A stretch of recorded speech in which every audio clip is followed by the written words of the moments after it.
말씀을 함께 읽었습니다.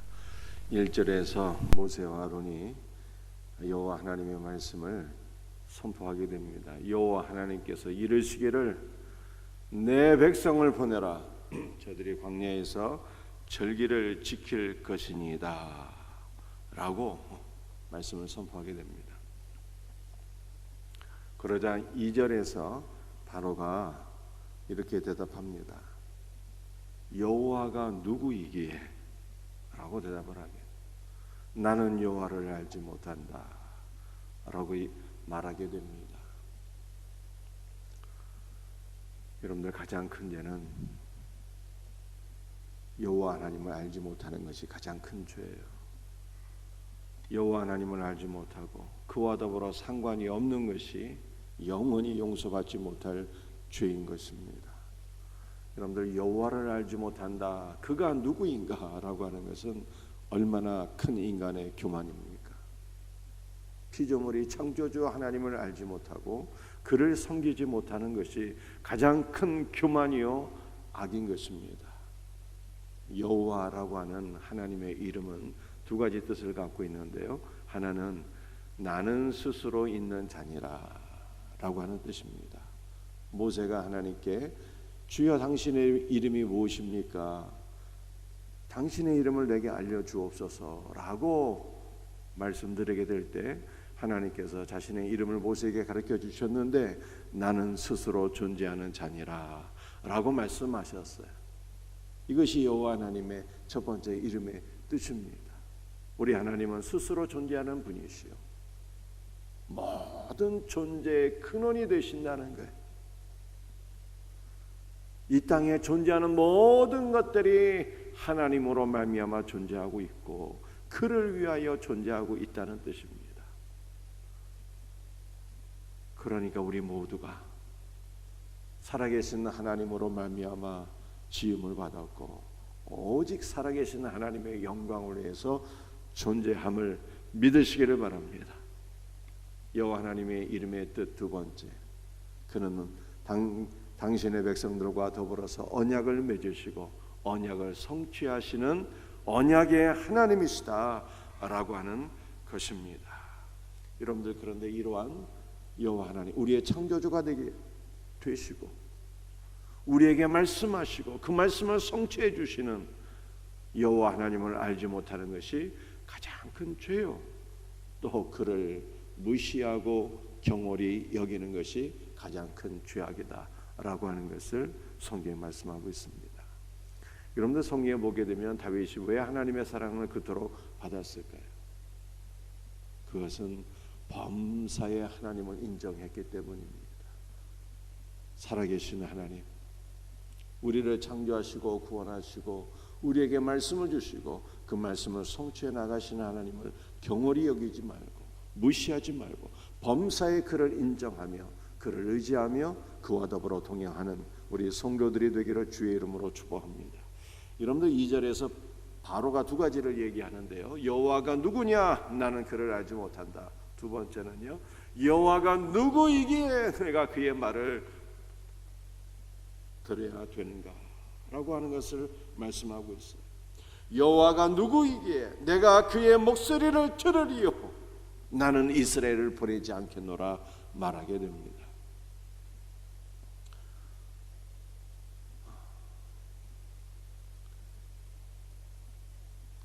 바로가 생각할 때 여호와 하나님 참으로 보잘것없는 하나님으로 여겨진 것입니다.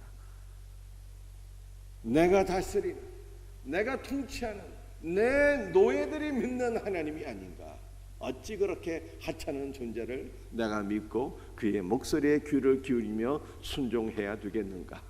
나는 여호와의 목소리 듣는 것을 경멸하노라. 나는 하찮은 존재를 믿고 순종하지 않겠노라.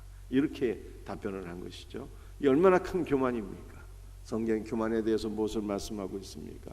교만은 패망의 선봉이요 거만함은 넘어집의 앞잡이니라 라고 말씀하고 있습니다. 그러므로 바로 안에 있는 그 불신과 바로 안에 있는 그 교만이 우리에게도 있지 않은가를 우리는 점검해 보아야 하는 것입니다.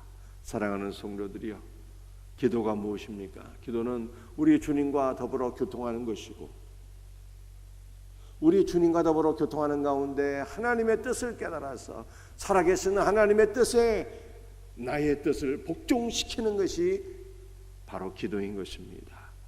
그런데 우리는 기도를 혹시 나의 뜻을 끝까지 고집하고 주장하며 하나님께서 내 뜻에 순종해야 됩니다 라고 하는 것으로 사용하고 있지는 않습니까? 우리의 기도를 돌이켜보시며 기도 시간에 살아계신 주님과 교통하고 하나가 되고 하나님의 뜻을 깨달아 알고 그의 뜻에 철저하게 순종할 수 있는 우리 복된 은혜가 우리 모든 성도들에게 있기를 주 예수의 이름으로 축복합니다. 3절 말씀 읽어보시겠습니다. 그들이 이르되 히브리인의 하나님이 우리에게 나타나셨은즉 우리가 광야로 사흘 길을 가서 우리 하나님 여호와께 제사를 드리려 하오니 가도록 허락하소서. 여호와께서 전염병이나 칼로 우리를 치실까 두려워하나이다. 모세가 바로에게 왜 이스라엘은 애굽을 떠나야 되는지 그 이유를 말씀하고 있습니다. 히브리인의 하나님 우리에게 나타났은즉 우리가 살아계신 하나님을 만났은즉 광야로 사흘길쯤 가서 그에게 제사를 드려야 하겠나이다 이렇게 고백하게 돼요. 여러분들 하나님께서 우리에게 임재하셨습니다. 우리는 살아계신 하나님을 만나게 되었고 그를 믿게 되었고 그로 인하여 구원을 받게 되었습니다. 여러분들 하나님을 만나서 구원받은 성도의 삶은 어떠한 것이 되어야 될까요? 그것은 살아계신 하나님께 제사 예배를 드리는 것이 구원받은 성도들의 삶의 목적인 것을 믿으시길 바랍니다. 그런데 우리의 예배는요 무엇에 기초를 해야 되는 것입니까? 3절에서 광야로 사흘길쯤 가서 제사를 드려야 하겠나이다 라고 말씀하고 있습니다. 우리의 예배는 사흘길에 기초해야 되는 거예요. 성경에서 말씀하고 있는 사흘은 언제나 예수 그리스도의 죽음과 부활을 의미하는 것입니다. 아브라함이 사랑하는 독자 이삭을 하나님께 제물로 바치기 위하여 모리아 산으로 가는데 그 모리아 산으로 가는 길이 사흘길이었어요. 아브라함이 사랑하는 독자 이삭을 데리고 제물로 바치기 위해서 사흘길을 걸어가게 될 때 그의 마음이 얼마나 고통스러웠겠습니까? 죽음과도 같은 길이었어요. 그러나 하나님 앞에 사랑하는 독자 이삭을 제물로 바치게 될 때 하나님께서 이삭을 살려주셨고 이삭 대신에 순양이 뿔에 걸려서 제물로 바쳐지게 되지 않습니까? 다시 살아난 이삭, 그리스도의 부활 생명을 얻게 된 것이죠. 성경에 말씀하고 있는 사흘길은 언제나 그리스도의 죽음과 부활 생명을 의미하는 것입니다. 요나는 큰 물고기 뱃속에 들어갔는데 물고기 뱃속에 들어간 기간이 3일이었어요. 그 3일 동안 요나는 자신의 죄를 철저히 회개하고 물고기 뱃속에서 나와서 말씀을 선포하게 되었는데 물고기 뱃속에서 있었던 그 3일은 그리스도 예수와 연합되는 죽음과 생명의 기간이었다는 거예요. 그러므로 바로가 3일길쯤 가서 광야에서 제사를 모세가 3일길쯤 가서 광야에서 제사를 드려야 되겠다라고 고백한 것은요 우리의 모든 예배가 그리스도의 죽음과 부활 생명의 기초에서 살아계신 하나님께 예배를 드려야 될 것을 우리들에게 교훈하고 있는 것입니다. 이와 같은 은혜가 우리 모두에게 있기를 주 예수의 이름으로 축복합니다. 그런데 사흘길쯤 광야로 가서 제사를 드려야 되겠다라고 하니까 바로가 무엇을 말씀하고 있습니까? 7절과 8절 말씀 한번 읽어보겠습니다. 너희는 백성에게 다시는 벽돌에 쓸 짚을 전과 같이 주지 말고 그들이 가서 스스로 집을 줍게 하라. 또 그들이 전에 만든 벽돌 수요대로 그들에게 만들게 하고 감하지 말라. 그들이 게으름으로 소리질러 이르기를 우리가 가서 우리 하나님께 제사를 드리자 하나니. 모세가 바로에게 이르기를 우리는 광야라고 3일 길쯤 가서 제사를 드려야 되겠습니다 라고 하자 바로가 이스라엘을 다스리는 모든 감독관들에게 이렇게 명령하게 됩니다. 너희는 이스라엘 백성들에게 지푸라기를 주지 말고 그들로 하여금 벽돌을 만들게 하되 그 수요를 감하지 말고 이전과 동일하게 만들게 하라, 이렇게 얘기하게 됩니다. 여러분들, 이스라엘은 애굽에서 노예 살이하면서 많은 일들을 했어요. 중노동하며 살았습니다. 국고송 비동과 라암셋을 짓고 흙을 일기고 벽돌을 굽는 일을 하게 되었습니다. 매우 힘든 중노동이었어요.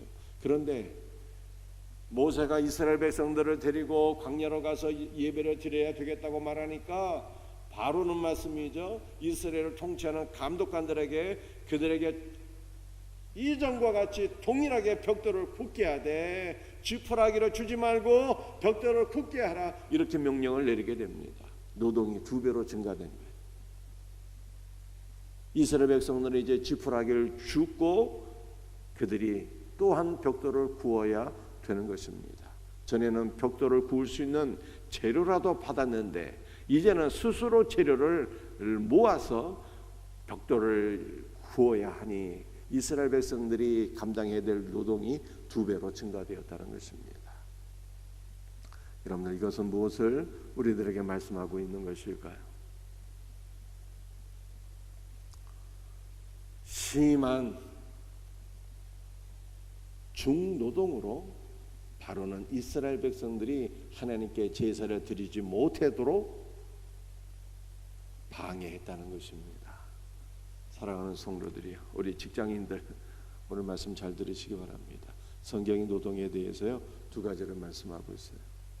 하나는 긍정입니다. 노동은 신성하다는 거예요. 하나님께서 아담과 하와를 창조하시고 그들에게 명령하셨습니다. 생육하고 번성하여 땅에 충만하라. 그리고 말씀하시기를 땅을 정복하라고 말씀하셨어요. 바다의 물고기와 하늘의 새와 땅에 움직이는 모든 생물을 다스리라 말씀하셨습니다. 이것은 인간에게 주신 최초의 명령인데요, 이 명령을 가리켜서 문화명령이라고 하고 이것을 다른 말로 표현하게 되면 노동명령이에요. 노동은 하나님께서 인간이 타락하기 이전에 주신 최초의 명령이었어요. 우리는 노동을 통해서 하나님을 섬기고 가족을 부양하고 교회를 섬기고 이 땅을 풍요하게 만드는 것입니다. 인간은 노동을 통해서 하나님께 영광을 드리고 노동 자체가 하나님께 드려지는 예배인 거예요. 구약시대 레위인들이 성전에서 봉사한다라고 하는 것이요 매우 중노동이었어요. 그래서 레위 지파가 50세 이상은 그 일을 하지 못했어요. 너무 힘든 일이어서.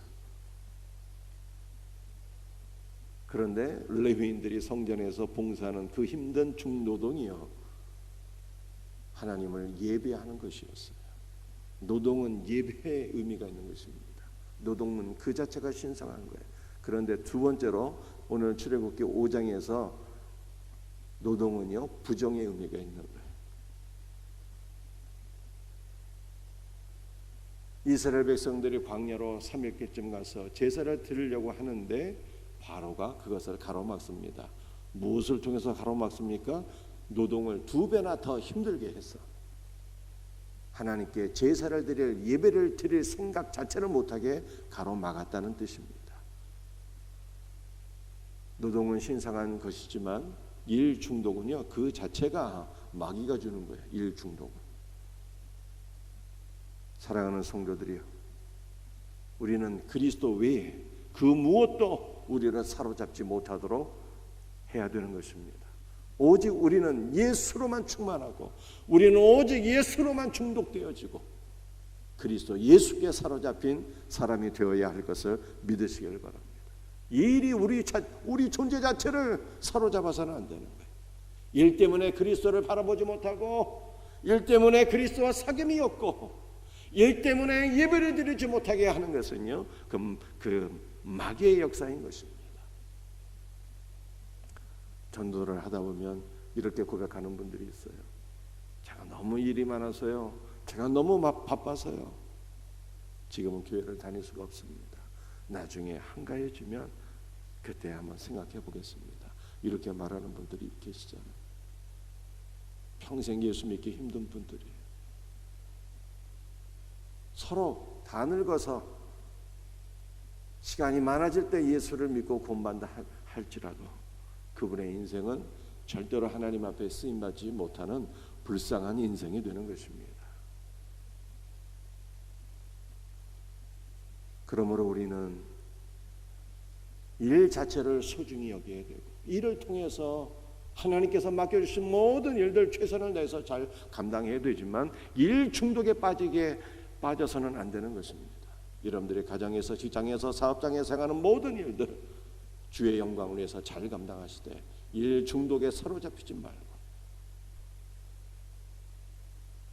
그리스도를 바라보고 그리스도와 사귀고 그리스도를 경배하는 가운데 오히려 주님이 주신 은혜로서 모든 일을 잘 감당할 수 있는 우리 복된 성도들이 되기를 주 예수의 이름으로 축복합니다. 마지막 말씀 17절 말씀 한번 해보겠어요. 바로가 이르되 너희가 게으르다 그러므로 너희가 이르기를 우리가 가서 여호와께 제사를 드리자 하는도다. 바로는 하나님께 예배드리는 것을 어떠한 것으로 생각했습니까? 게으른 것으로. 예배는 게으른 자들이 하는 것으로 취급했어요. 그만큼 예배는 하찮고 별 볼 없는 것으로 그렇게 취급한 것입니다. 많은 사람들이 예배를 생각할 때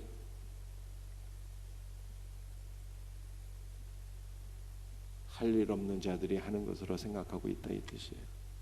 그러나 예배는요 그리스도의 죽음과 부활 생명에 기초해야 되며 예배는 우리 삶의 우리의 존재의 목적이에요. 내 백성을 내가 지었나니 나의 찬송을 부르게 하려 함이라. 성에 그렇게 말씀하고 있어요. 일이 없던 많든 예배는 우리의 삶 속에서 최우선이 되어야 되는 거예요. 이와 같은 은혜가 우리에게 있기를 주 예수의 이름으로 축복합니다. 예배가 우리의 삶의 1순위가 되지 못하면요 일 중독에 빠지게 돼요. 일 중독에 빠지게 되면 그리스도를 바라보지 못하게 됩니다. 완전한 마귀의 역사예요. 그러므로 사랑하는 성도들이요, 우리는 살아계신 하나님 주 예수 그리스도 그분에게 1순위를 두고 우리의 삶 속에서 그리스도를 경배하는 것이 우리의 삶의 최고의 목적이 될 때 우리는 비로소 일 중독에서 벗어나게 되며 우리의 삶이 하나님을 영화롭게 할 수가 있게 되는 것입니다. 이 놀라운 은혜가 저와 여러분들에게 있기를 주 예수의 이름으로 축복합니다. 기도하시겠어요? 아버지 하나님, 오늘 출애굽기 5장 말씀을 통해서 바로의 교만을 바라보게 되었습니다. 여호와가 누구이기에 내가 그의 목소리를 들어야 된단 말인가? 바로는 이렇게 고백하게 되었습니다. 주여, 우리도 하나님을 무시하면서 우리를 창조하시고 구원하신 여호와 하나님을 무시하고 나의 목소리, 나의 뜻과 고집을 끝까지 주장하고 있는 교만한 인생은 아닌가 돌이켜보게 됩니다. 주 예수여, 오늘도 기도를 통해서 주님과 더불어 연합되고 주님과 더불어 사귀고 주님과 하나가 되는 가운데 살아계신 하나님의 뜻을 분별하며 하나님의 뜻에 우리의 뜻을 복종할 수 있는 복된 은혜가 있게 하여 주시옵기를 간절히 기도합니다. 주여, 우리의 예배는 언제나 그리스도의 죽음과 부활 생명에 기초할 수 있기를 간절히 기도합니다. 주여, 일 중독에 빠져서 예배드리지 못하는 불쌍한 영혼들 한 명도 없게 하여 주옵소서. 최선을 다해서 주님 맡겨주신 사명을 잘 감당하게 하시되 일 중독에 사로잡혀서 그리스도를 예비하지 못하는 어리석은 영혼들 한 명도 없도록 주님 우리를 붙잡아 주옵소서. 바로처럼 예배를 게으른 자들이 행하는 하찮은 것으로 여기는 자들을 한 명도 없게 하시고 예배 자체가 우리의 삶의 최우선의 목적 되게 하여 주시옵소서. 예배의 회복을 주께서 주시옵기를 간절히 소원하고 예수님의 이름 받들어 간절히 기도드리옵나이다.